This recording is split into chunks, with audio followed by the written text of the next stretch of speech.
I think it's time that we understand the difference between hoping and planning, and we begin to plan. In your experience, where does faith end and planning begin? You can't build a house on faith alone. You can't hinge everything on God. We also have a part to play, and God expects us to show up when it comes to the part that we have to play. Hope is not a strategy. When you hear the line, ready for tomorrow, what comes to mind? I define it as intentional hope. Would you say it's the same for most Nigerians watching this now? We're winging it. So if I have to make a tomorrow pledge, what would it be? I would say I'm done leaving tomorrow to chance. From today, I'm planning with Prudential Zenith Life Insurance. So the people I love and the future I'm building stay truly covered. So the people that I love and the future I'm building stay truly covered. So I'm pledging. You know what? Right after this, I'll sign up. Hi, Funmi. Hi, Shola. You're looking just as bright as today. Thank you. Okay, so I think I'll just cut through the chase. When you hear the line, ready for tomorrow, what comes to mind?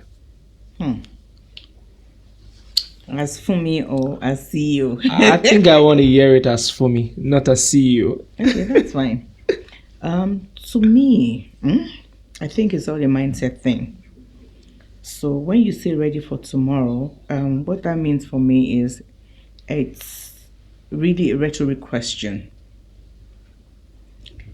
Most of us look at life from different angles and different perspectives. So some of us take ready for tomorrow as hoping for tomorrow. But from where I sit, it's intentional hope, which means that I sit today asking myself, am I ready and well enabled for the possibilities that tomorrow holds? So there are various possibilities, and I just have to be ready. So ready for tomorrow, as far as I'm concerned, is a rhetoric question asking me, have I planned my tomorrow? Am I ready for tomorrow? What do I see when it comes to tomorrow? And I ponder on it. That's why I say I define it as intentional hope. That's interesting.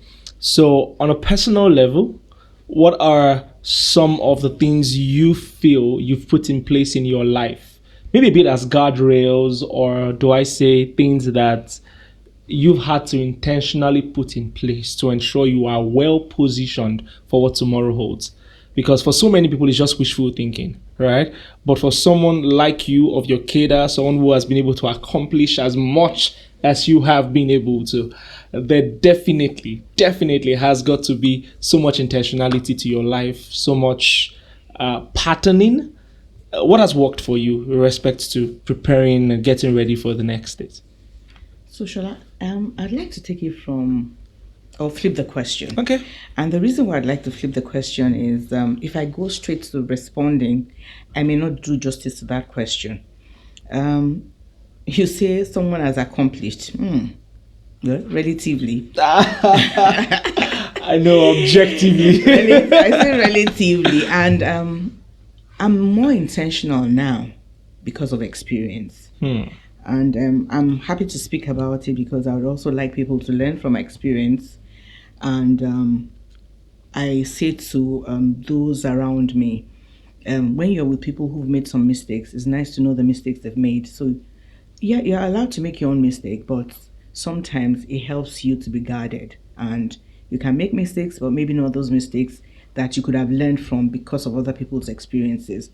So speaking to guardrails, yes, I agree with you, guardrails, but it's a fallout, or it's evolved from my experience. I've had a few nasty experiences where I didn't plan, where I'd hoped, and where I got embarrassed. And that picking from those experiences, I had to begin to rethink, recalibrate, and then begin to plan. So I'm more intentional.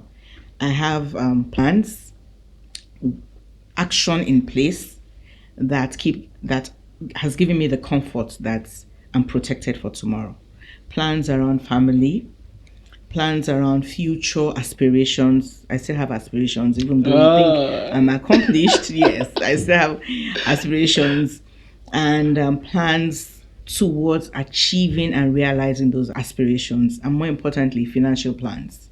because your future can only be well protected, and you can only have that level of comfort when you know that you have your financial plans covered. So there were a couple of things you said that I think are so profound.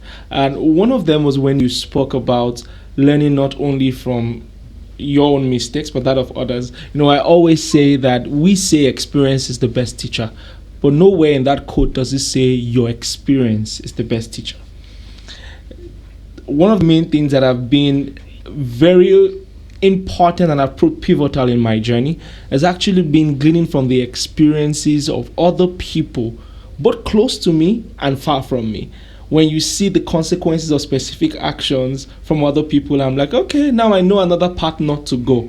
And so I think you talked about that, and I think it was so profound. But I want you to speak to the reality of some of the Nigerians perhaps watching this at the moment. Would you say it's the same for most Nigerians watching this now?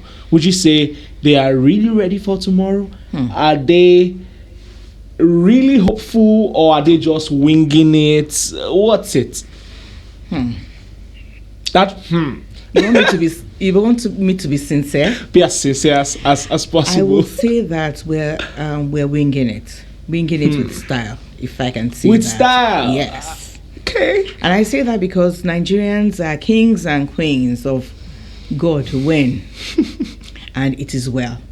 Those two catchphrases are the phrases that we will typically use. And a lot of us remain hopeful, we remain spiritually strong, and we're hustling very hard. However, there's a piece that we keep missing. We don't put our hope into actionable plans.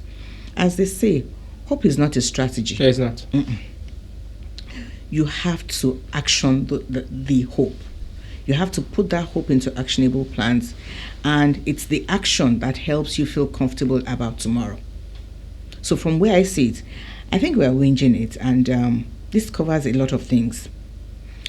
School fees payment, trips, planning trips and wanting to go on a trip in future, planning to embark on a new venture and all of that. So I think it's time that we understand the difference between hoping and planning, and we begin to plan. Thank you. I think to further accentuate the point that you just raised, I think the average Nigerian is, of course, very religious, right? And with that sense of religiosity, in some sense, comes, if unchecked, another extreme. And that extreme is the extreme of people praying and wishing things to life without planning. When you ask the average person who believes that his children will end up going through the 6334 education system and come out successful, if you ask the average person who believes that he will keep on showing up when rent is due, and so many more, you ask them how they plan to do it, they make statements like, God could do them. It is well. It is well. And then it almost looks as though you, on the other hand, who's making active plans and taking steps to not just God go do your way into the future, it makes it look almost as though you're walking out of faith and not in and with faith, right? So I want to ask you, very interesting, in your experience, where does faith end and planning begin? So, Olushola, this may appear a bit controversial, but I'm speaking both from experience and from my religious persuasion. Faith is the foundation of everything, but planning is the blueprint. Faith is the foundation, planning is the blueprint. You can't build a house on faith alone, Shola. You need bricks, you need cement, you need a solid architect. So you can't hinge everything on God. We also have a part to play, and God expects us to show up when it comes to the part that we have to play. So faith gives us courage to dream, but we need to action that dream for it to be real. I think that's beautiful. More like faith is not averse to planning and strategy. Matter of fact, planning gives you the roadmap. So, with faith, you dream. Gives you the courage. It gives you the courage, and then you need to plan. The plan is the roadmap to actualizing your dream. That's very profound. Thank you for nipping that in the bud. I think it was very, very, very well said. So the next thing I want to ask you is, I think rather interesting. I saw a statistic and I want to know if it's accurate, and I also want to know what you think about it because it's pretty damning. Okay? It goes that less than 1% of Nigerians, I put that in context. Nigeria, now, whenever I talk about a percentage of Nigerians or I give a social demographic statistic, I always like to put things in perspective. Currently, there are over 200 million Nigerians, if we're going by recent data, right? If I'm also going by the world population data sheets by the Population Reference Bureau, I'll be working around 220 to 230 thereabouts. Now, not only is that population the way it is now, according to current projections, it's been said that by 2050, Nigeria should have a population close to 450 million people. Now, this means that what I'm about to say next becomes even crazier. It's been said that less than 1% of Nigerians have real life insurance or protection. So, if I were to put that in context, it will mean that out of 220 million people, less than 2.2 million have real life insurance and protection. What do you have to say to that? In fact, before asking about what you have to say to that, I want to ask, when you first saw that number, how did you react? So, Olushola, is one of the things I will tell you keeps me awake at night. Because many times we parade that number, but it's not just a statistic. I can tell you that. It's so sad and alarming because it points to the fact that we have 99% of our population vulnerable, unprotected, and living at risk. So if anything happens to them, nothing to fall back on. There's nothing to fall back on. And that's why I say to you that it's very sad and it's alarming. So I don't see it just as a number.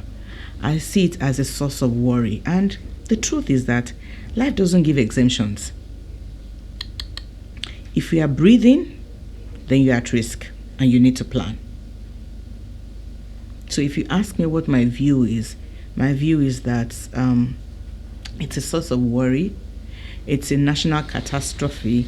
It means we have people living who are uninformed. And the question is, how do we get ourselves to be better informed that we need to stay protected?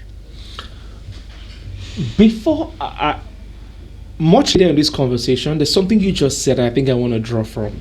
And help me, I'm like the voice of the common man in this conversation because you are a seasoned professional in the insurance space. You've built for yourself an incredible career. Either you like to publicly admit this or not, in all of your humility.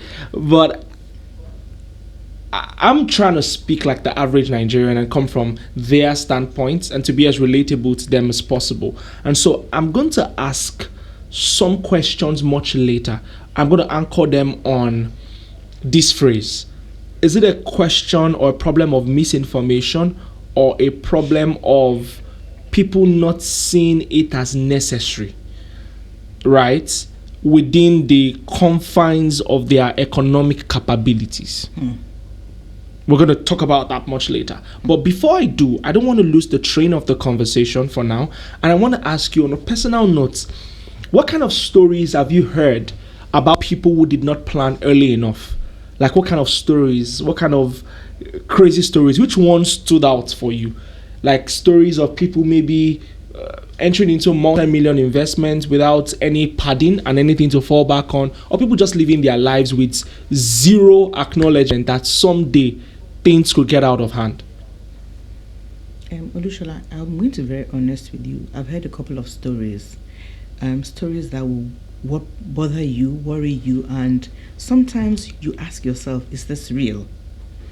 And it cuts across both the humble, the poor and vulnerable, and even the rich. You find parents who have lost their breadwinner, or families that have lost their main source of income, their breadwinner, and the kids are suddenly out of school. They're in limbo simply because they are unable to continue to live the life that the breadwinner left them having to contend to live with, the life they were living before, or because they can't afford to stay in school. And so they've had to drop out. And I've not just heard, I have seen, I have experienced.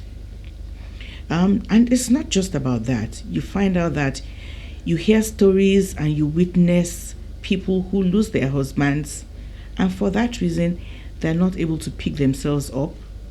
They have property that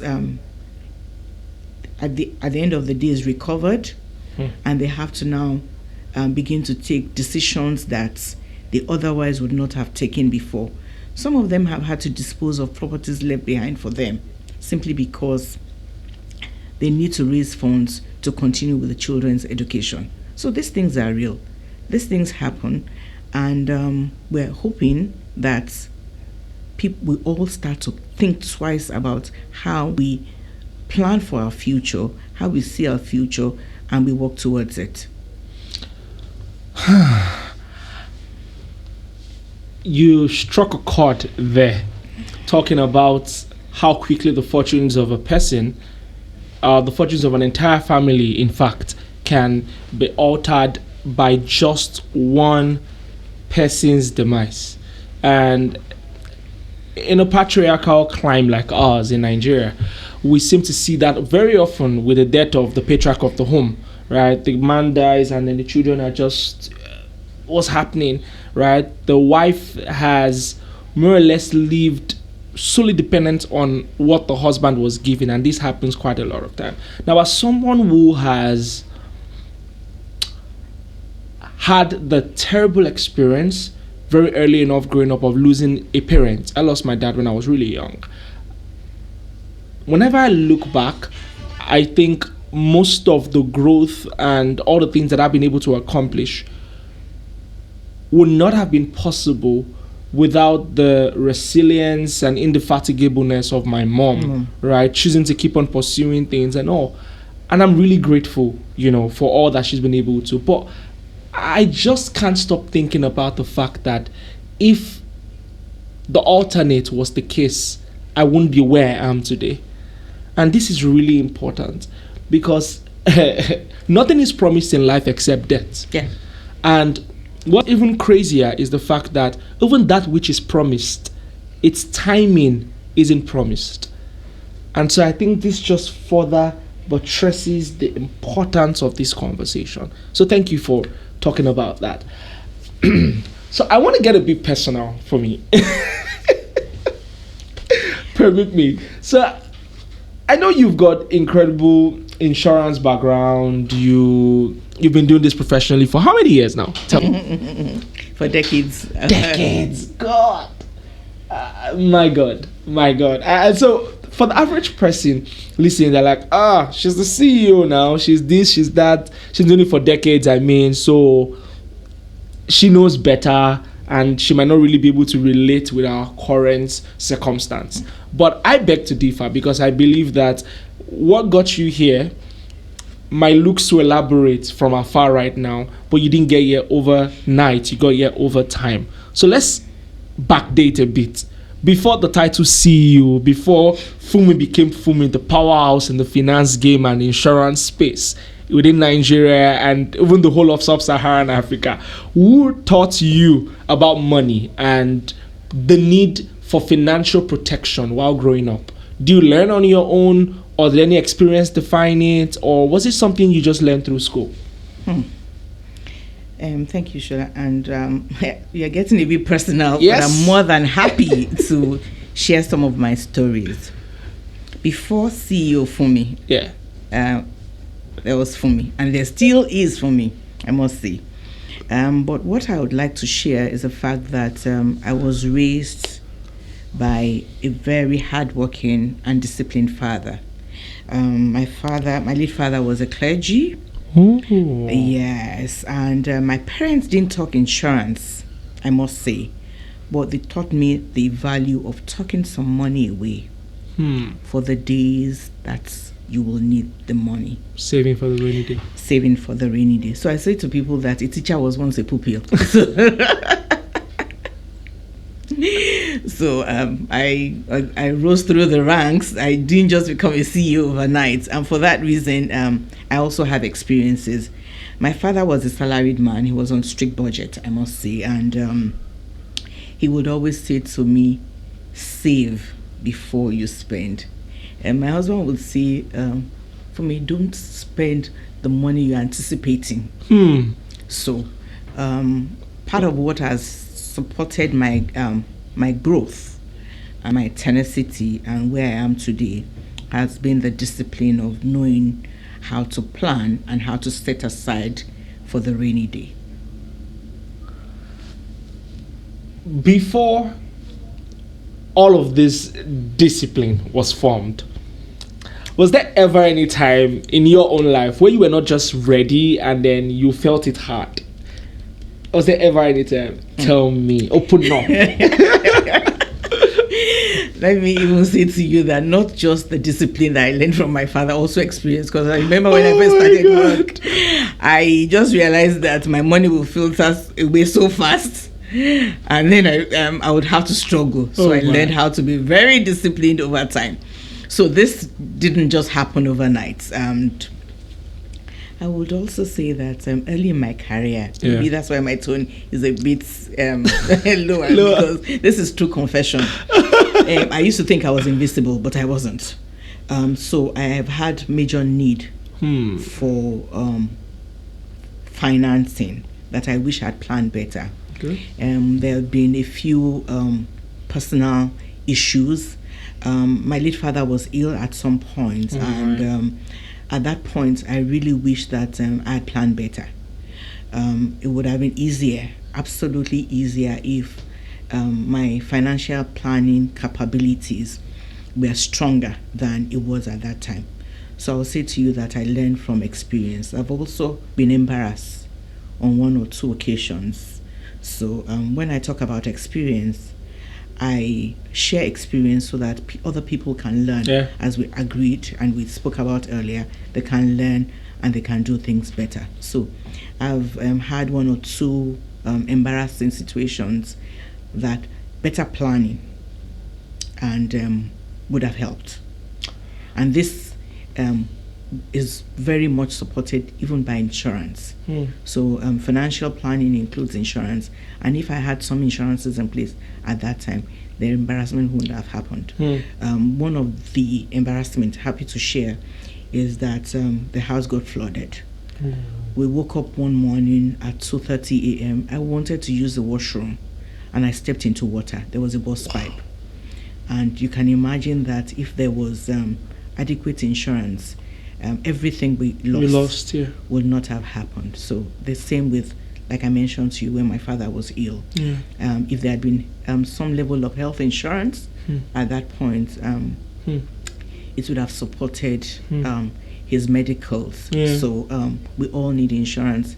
The same with life insurance. We all do need life insurance. It helps to protect your loved ones when the unexpected happens. And like you mentioned, we don't know when it will happen, but we know we all have a date with destiny. Now all the laughter has simmered away. We're in a mood of sobriety, because that experience of daddy wishing you had more, I can only imagine. But I mean, I haven't talked about the negative sides. I should talk a bit about the positives, all right? So have you had any experiences recently that have made you excited for having planned properly? Yes, I learned from experience. Even though I also had the opportunity of having a an upbringing that allowed me to do things well. I also learned from experience, and after those experiences, I had to ensure that a lot of things were covered. First is that of the children, ensuring that we have education insurance to cover their education, and we were able to save for school. We were also able to plan. At the time they were getting to higher school, insurance was one of the boxes we ticked, so that if anything happened, especially when you get to a point in your life where you are flying high, you don't want that to disturb the education of your children. So personally, I learned from experience, and that has shaped and has also helped. So some of these things have come to, they've played out very interestingly, and given the assurance that thank God I did what I did when I needed to do it. So I can assure you that even though I had those experiences, I learned from it.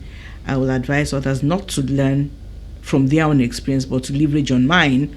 But then it's also played out. Thank you. I'm taking notes, particularly with the education insurance that you mentioned.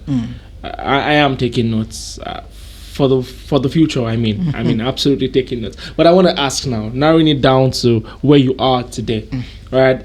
How has sitting in this role as the MD CEO of Prudential Zenith Life Insurance, how has that changed the way your family plans? Has it changed it in any way? Completely. Oh, tell me how. So, one of I pride myself in the fact that I see myself first as an individual, and then I see myself as a CEO, and then as a CEO of Prudential Zenith. So the question is, well, what are the needs? What are my personal needs? And how can Prudential Zenith help me with my personal needs and get me still protected with my personal needs? And that translates into the voice of the customer. So the question is, what's the customer saying? From where I sit, not from the heart of a CEO. And when I'm able to do that, I'm able to translate that into Prudential Zenith, and Prudential Zenith is also able to translate that into my personal life. And that's how it has worked. Interesting. I want to share something personal. Since you're giving me so much, I can actually just give you something a bit more. The very first employment I ever got in my life, official employment, was when I was the age of 18, I think. It was during the break before I went back to university for my final year. And so I worked in an insurance company here on the island. Really? Interesting, yes. I was in the administrative department, and I got to see how things were done, and it was really cool, But one thing I knew for sure was that the PR of the insurance space was not as tight as you would have in many other industries. If I mentioned oil and gas, eyes will roll. If I mentioned even banking, okay, that's like the closest to you guys. If I mentioned maybe stock brokerage or something, or investment or something, yeah. But once you hear insurance, it feels far away from something that ought to be the reality of the everyday Nigerian. Can you speak to that? Okay. And I'll put you in a tight spot, but very tight spot, but I'll make an attempt, and I hope I do justice to it. I'm sure you will. I think a lot of it is based on, like you said, we haven't done quite well in the PR space, in creating the right kind of visibility. We haven't done as well as we should have when it comes to the way we project ourselves. I think that's changing, and we want to change the narrative. However, even in all of this, there's also the misconception. Okay. So there are a few misconceptions about insurance, and what I realize is that when people don't understand something, they demonize it. So we need to demystify insurance. And I'll give you a lot of examples. Part of what people think is that insurance is expensive, is not affordable, But I tell you that insurance is affordable. For as little as life insurance is affordable. For as little as 5,000, you can begin to plan the protection of your children and your family. Wait, no kidding you. Wait, ma'am. I need because so 5,000. You say dollars? I said 5,000 naira, and that's what I'm saying to you, that we need to demystify. So people think it's for the rich. No way. We are all vulnerable, and we're all creatures of what we can afford. So it depends on you, your financial capability, and the kind of legacy you want to leave. So I say to you that a lot of these things are just a misconception. Yes, people think that life insurance is complicated. What you don't understand, you demonize. But we are making it very simple. We are simplifying the language such that it's relatable. People think it's for the older ones. Hey, young, old, aspirational, dreaming, planning, we all need to be protected. We need that comfort that our dreams are protected, our aspirations are protected, and not just that. You find out that people think that insurance is expensive and it's an expense. But no. You can even get tax holidays because you have insurance. So whichever way you look at it, okay, I think I'm interested. Win-win. I think I'm interested in that now. It's a win-win. So all this are just a fiction of our imagination, because we don't have a clear understanding. And so these misconceptions are all based on the fact that there's lack of clarity and lack of understanding. And it's time that we start building legacies. It's time we start killing all this misconception. And it's time for us to start planning, and planning well for our future. Wow.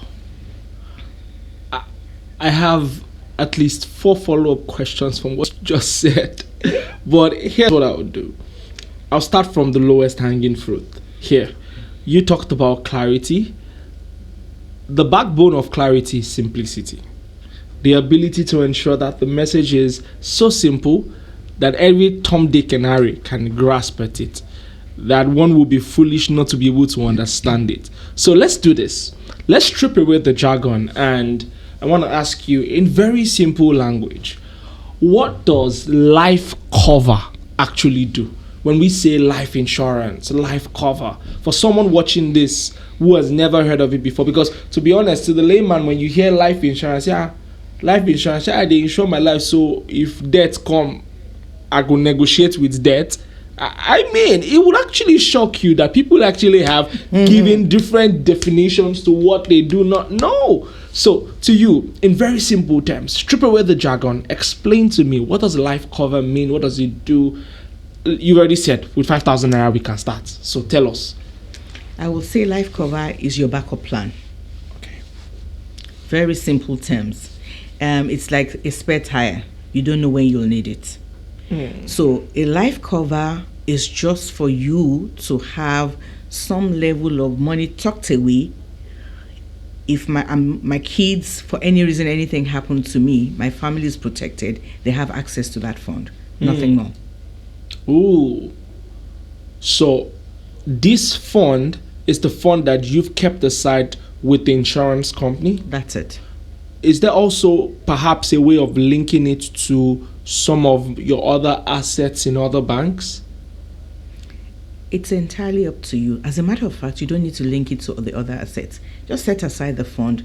You have your other assets that you continue to turn around as you want to. Yeah.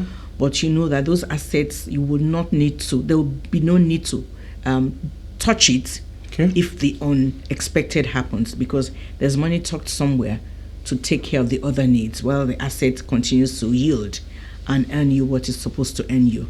So it's just a way of creating, let's just call it peace of mind fund. That's it. No big grammar, no fuss. As simple as that. Peace of life fund. That's it. That's peace interesting. Of mind fund. And then we a peace of mind fund. And then with as low as 5,000 naira, one could actually begin the process. Yes. That's interesting. Okay. So it's not a question of my income is not enough. Yeah. You start with what you have. I think with one stone, you've killed 4 birds. Initially, I told you I had 4 follow-up questions. I think with this one, you have been able to put to bed most of that. Okay, so next thing I want to ask, as I begin to, end the conversation, bring it to a close in some sense. So, the next I want to uncover, remember once again, I said I'm speaking as the voice of the people.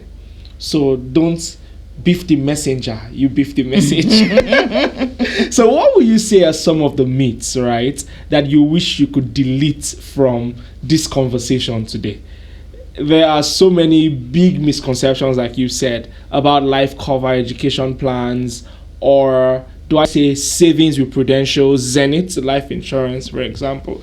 I'm sure as a CEO, one of the things you do, particularly because you have offerings that are actually also B2C, right? And then you get to interface with people every now and then. I'm sure the marketing team come back with feedback from the audience, right? What are some of the most common misconceptions that you've harvested and I've heard from people? They're like, if people really think this badly of what we do, what would you say are some of the ones that stand out? And if you were to put those rumors to bed once and for all, or nip all of these misconceptions in the bud once and for all, which ones would they be? The first I will talk about is it's not affordable. You can start with what you have. It's never too small, and it's never too much. Start with what you have. 2, I will do it tomorrow. No, let's start it now. The best time to plan was yesterday. The next best time is now. So let's begin the planning process. The third I would also speak to is, I don't understand it. It's complicated. I don't need it. We all need it. We all need that protection. We all need that peace of mind. And we need to have a spare tire. You can't drive your vehicle without a spare tire. If anything goes wrong along the way, we don't know when we'll need it. So we always need to have a spare tire. Life insurance is a spare tire. You don't know when you'll need it. Very well said. Thank you very much. Thank you. So I have already learned a couple of things about the basic life cover at the very least. We'll be back to have that conversation. I think I'm going to kickstart right after we're done. Thank you very much. So I'm not just speaking for people, I'm also taking something home myself. And the next thing I want to talk about is, I think this is quite a personal question. I want you to walk me through what you think, from your own personal estimation, the interplay between savings and building an insurance fund. So, for example, I'm asking this question. This is me now, not even my do I say the masses I'm speaking for. I'll put it that way. So, one of the big questions I have is, as someone who has a budgeting career, who is building and is still trying to amass so much, okay, I'm investing here and there, opening more streams of income and trying to ensure that I keep on rising through the socioeconomic strata of society, right? I'm keeping some money for savings for the rainy weather or whatever I could come, like we always say. But on the other hand, there's a need to insure myself. What's the balance of play between savings and insurance? In the sense that, for example, for savings, there's some high yield savings accounts where I could put my money there and I know I have about 17 to 20% at the end of the year. Now it even goes even as high as to 22% at the end of the year. But on the other hand, some people think, okay, if I'm insuring this money, I will not have as many yields as I could have had if I put it in a high yield savings account. And I think for some people, it's a bit of a conundrum. They're like, okay, what do I do? Which one seems smarter? Which seems better? And I'd like for you to speak on it. Maybe in the midst of speaking on it, you will shed more light on some of the other plans that you think could help tip the scales and balance things a bit, for example. Thank you. So I will say to you, Olushola, that people talk about savings, and it's very important that we save. Yeah. We have to set aside funds for the unexpected. We need to set aside funds for other things, aspirations that we have. But the key here is it's not just about savings. It's about financial planning.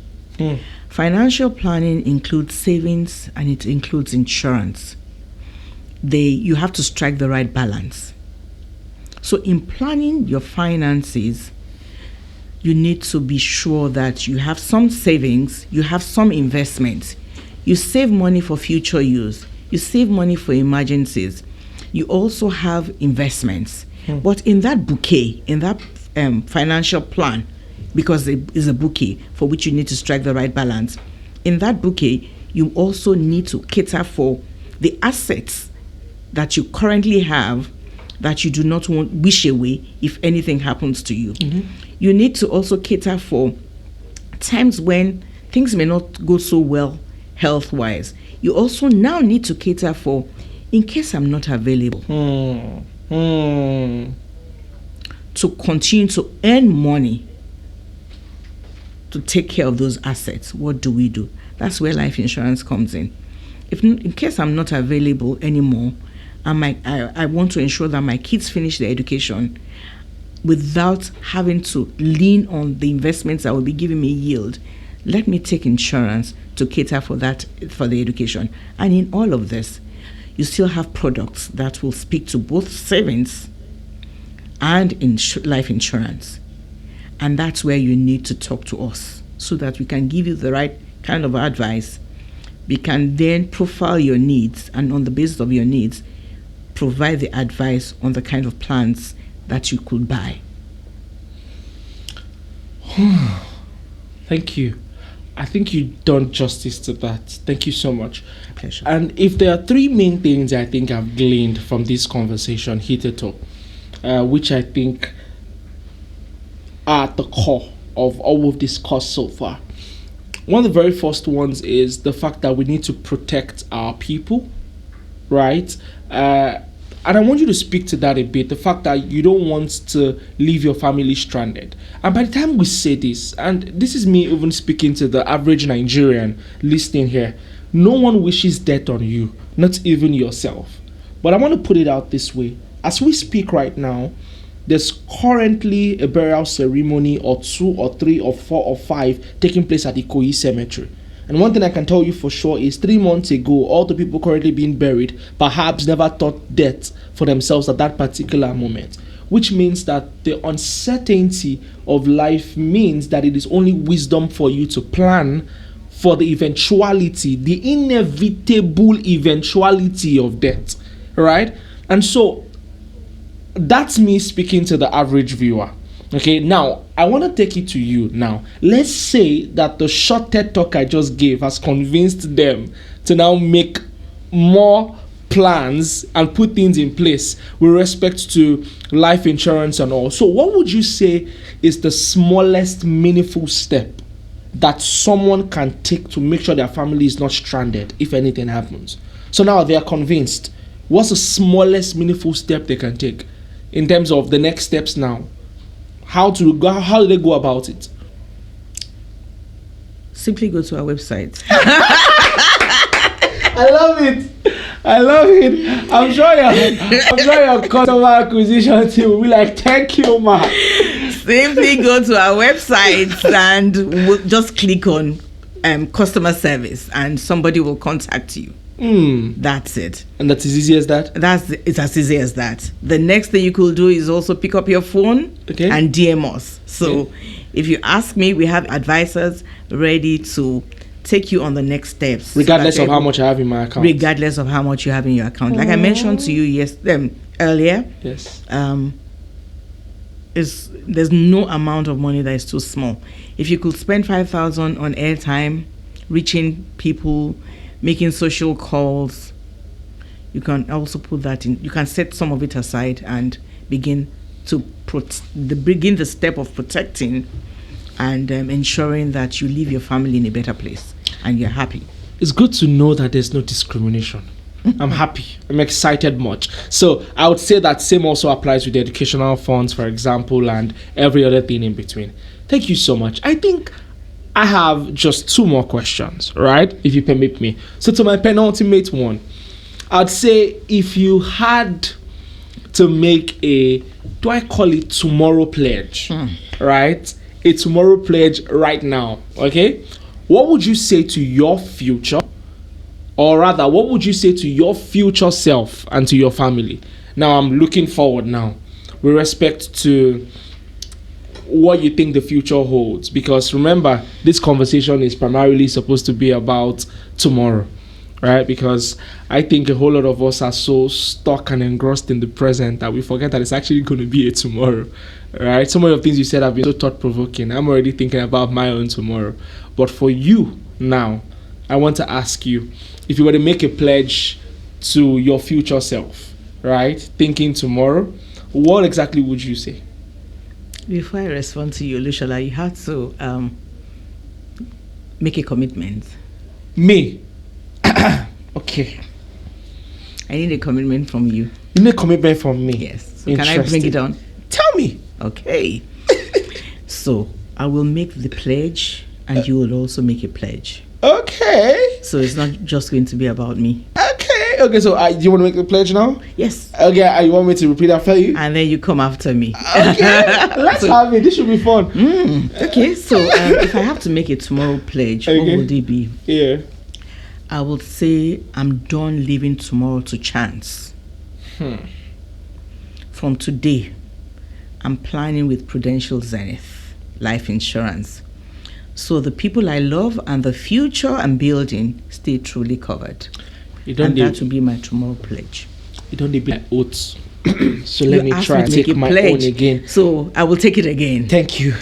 I'm done leaving tomorrow to chance. I'm done leaving tomorrow to chance. From today, I'm planning with Prudential Zenith Life Insurance. I'm planning with Prudential Zenith Life Insurance. So the people I love.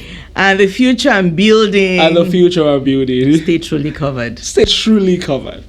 Thank you. I got it. Okay. So the people that I love and the future I'm building stay truly covered. So I'm pledging. You know what? Right after this, I'm going to talk to sign up. I'll sign up. I'll check your website and ensure that you said I can start with at least 5,000 naira. Yes. Help the masses. Yes. Those of us that are still coming up. But thank you so much. I just want to say thank you for a delightful conversation. And I must say, I think you're very unassuming. I'll put it that way. In the sense that you have what I call mild strength. Right? Your words come across so measured yet so powerful. And I want to say thank you for a very delightful conversation. And I want to say thank you also for talking me through it, because amidst all the things that I talk about and the things I believe I'm quite knowledgeable about, for insurance, I still needed a little bit more demystifying. And some of the things you actually said actually took me by surprise, for example, by how cheap and how easy it was to actually start a life cover. And I definitely will look into it and begin. Thank you so much. Do you have any final thing to say to the masses that I represent? Be ready for tomorrow. That's what I will say. And that means that you should live your life knowing there will be tomorrow and planning for it. That's what I would say. Thank you very much. Thank you so much. That was interesting. I think I owe it to the people watching. Yes, we're actually live. I think I mentioned to you before we began, my people, I told them already online that I was going to be having this conversation with you. So I want us to actually harvest a couple of questions. I think I'll take just 3. Okay, so we're going to be looking through the questions. I think I'll have someone maybe sending questions to me, but I'm coming. I think I have one already. Okay. I think I have one already. Voila! We've spent just an hour. Wow. That's interesting. So much value packed in an hour. I'm telling you. Thank you so much. Oh, good. I have one here. It says, if a 25-year-old student or youth corper, which one are you, bros? Are you a 25-year-old student or you're a youth corper? Okay. So he says, if a 25-year-old student or youth corper stood up now and said, I have only 5,000 I can spare each month, does it even make sense to start? Okay, I think he's heard you say 5,000, right? And he wants you to maybe explain a little bit more. So he's saying he has 5,000 each month because he youth copper, and thankfully now I think their money just increased, so they're able to splurge a bit more and all. So he just maybe wants to know the type of plan that covers, and he's perhaps thinking it's too good to be true. I think that's what he's trying to say here. So what would you want to say? I would say 5,000 is a lot. If it's more, even if he has 5,000 a month, that's 60,000 naira a year. That's huge, and that's a good place to start. So I will just ask my youth copper, my copation. I want to know what is your most important need, so that we can just put this 5,000 to buy that cover that will take care of your most important need. Is it your education? Not a problem. Let's start setting aside this fund to look after that education. And if for any reason my 25-year-old copper is thinking of going back to school to do masters, then he's on the right path. Amazing. Thank you so much. I think I have one more here. This one is interesting. It says, thank you, ma. Thank you so much for dissecting. I actually enjoyed this insurance conversation. It says it's the first time I'm actually enjoying something like this. But it goes on to ask a very interesting question. It says, what would you say stands Prudential Zenith out compared to other insurance companies? Fantastic. Prudential Zenith Life is one of the most sophisticated in terms of technology, in terms of responsiveness, and ability to provide bespoke solutions. So what stands us out is our ability to provide bespoke solutions. We wouldn't just say that we have products and begin to distribute those products to you, or just ask you to buy any one. We'd like to be able to tailor the product to your need, and that's what stands us out. Oh, amazing. So it means that even with my small change, I can come and edit, tell you, okay, I don't want this one, I want that. That's why we want to speak to you and then recommend. Amazing. So you're not forcing things down their throats. You're ensuring that you are deliberately solving their problems in a very contextual way. Yes, intentionally providing solutions. Thank you very much. I think I'm going to let you off our masses leash now, because I think you really have done justice to this conversation. Thank you so much for your time, ma'am. This brings me to the very end of this delightful conversation. Thank you. I want to say thank you so much. Let's give a high five to that. Thank you, ma'am.